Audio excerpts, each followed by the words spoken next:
ఒకప్పటి మేజర్ గ్రామ పంచాయతీ గ్రేటర్ వరంగల్లో విలీనమైంది. గ్రేటర్ తో తమ కష్టాలు తీరతాయనుకున్న ప్రజలు ఇప్పుడు అష్టకష్టాలు పడుతున్నారు. కనీసం రోడ్డు సౌకర్యం కూడా లేక ఇబ్బందులు పడుతున్నారు.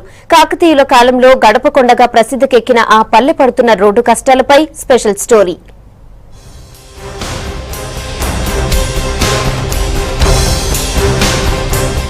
మా ఊరికి రోడ్డేది అంటున్నారు వరంగల్ జిల్లాలోని కడిపికొండ గ్రామస్తులు. రైల్వే ఓవర్ బ్రిడ్జ్ ఈ ఊరి రోడ్డు నిర్మాణానికి అడ్డంకిగా మారింది. దీంతో దాదాపు 15 గ్రామాలకు రవాణా సదుపాయం లేకుండా పోయింది. రోడ్డు కోసం దశాబ్ద కాలంగా పోరాడుతున్నా పనులు మాత్రం ముందుకు కదలడం లేదు. అధికారులు ప్రజాప్రతినిధులకు ఎన్నిసార్లు మొరపెట్టుకున్నా సమస్య మాత్రం తీరడం లేదు.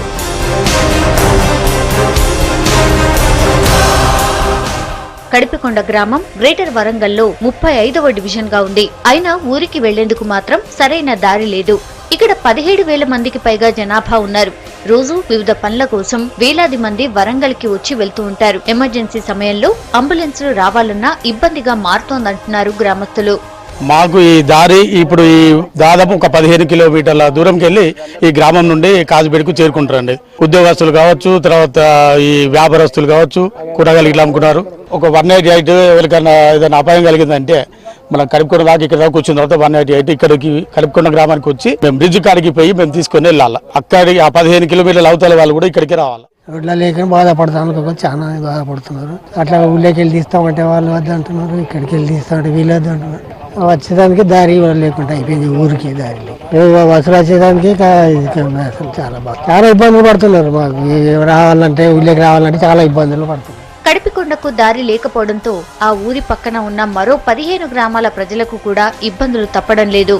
దీంతో సమస్యపై దృష్టి సారించిన గ్రేటర్ అధికారులు రహదారి నిర్మాణానికి ముందుకొచ్చారు. బ్రిడ్జ్ నుంచి గ్రామానికి రోడ్డు వేసేందుకు ప్లాన్ చేశారు. అయితే రహదారి నిర్మాణానికి 100 ఇళ్లను తొలగించాల్సి రావడంతో సమస్య మళ్లీ మొదటికొచ్చింది. అయితే ప్రత్యామ్నాయం చూపిస్తే రహదారికి ఇళ్లు ఇచ్చేందుకు సిద్ధంగా ఉన్నామంటున్నారు గ్రామస్తులు.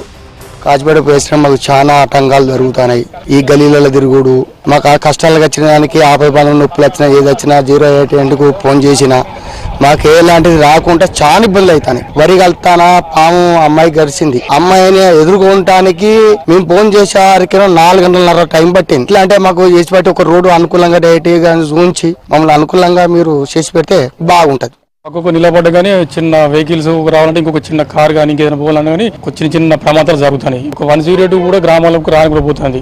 ఒక పెళ్లి చేసుకుందంటే ఒక టూరిస్ట్ కూడా రాలేకపోతుంది. ఆ బ్రిడ్జ్ మీద పెట్టి ఈ గ్రామాల్లో కూడా కంపల్సరీ ఆ బ్రిడ్జ్ మీకు పోవాలి. అంటే ఒక 1/2 కిలోమీటర్ కానీ ఒక 1/4 కిలోమీటర్ కానీ వాళ్ళపై ఆ బ్రిడ్జ్ మీకు కలిసే పరిస్థితి ఏర్పడుతుంది. భారీ వెహికల్ గ్రామాల రోడ్డుకి రాలేని పరిస్థితి ఏర్పడింది. మాకు రోడ్డు వెడల్పు చేసి ఇటు ఈ గ్రామానికి కానీ దీని పైకి పోయే చుట్టుపక్కల 15 గ్రామాలకు కూడా సౌకర్యంగా ఉంటుందని కోరుకుంటున్నాను. అసలు రోడ్ లేదు సార్, దీపం కింద కైనేడలాగా అయిపోయింది మా బతుకు. మా ఊర్లో ROB బ్రిడ్జి పడి మాకు రోడ్డు లేకుండా అయిపోయింది. చాలా ఇబ్బంది పడుతున్నాం. ఈ రోడ్డు వెడల్పుకు అందరు సహకరిస్తే ఊరుకు సౌకర్యంగా ఉంటుంది. ఈ ఊర్లోకి వెళ్ళి 15 గ్రామాలకు ఐలోన్ జాతరకు కూడా ఇక్కడ నుండే దారి ఉంది. అంబులెన్స్ కానీ, RTC బస్సు కానీ, ఆటోలు కానీ, 2 వీలర్స్ కానీ, 4 వీలర్స్ కానీ ఏ వెహికల్ కానీ పోవడానికి అవకాశం లేదు. రోడ్డు నిర్మాణం కోసం దాదాపు 100 ఇళ్లు తొలగించాల్సిన పరిస్థితి. అయితే అధికారులు చూపించిన రూట్ ప్రకారం కాకుండా వేరే మార్గంలో రోడ్డు వేస్తే ఇళ్లు తొలగించాల్సిన అవసరం ఉండదంటున్నారు మరికొంతమంది గ్రామస్తులు. ఈ ప్రతిపాదనను అధికారుల దృష్టికి తీసుకువెళ్లాల్సిన ప్రజాప్రతినిధులు సమస్యను పట్టించుకోవడం లేదని ఆరోపిస్తున్నారు.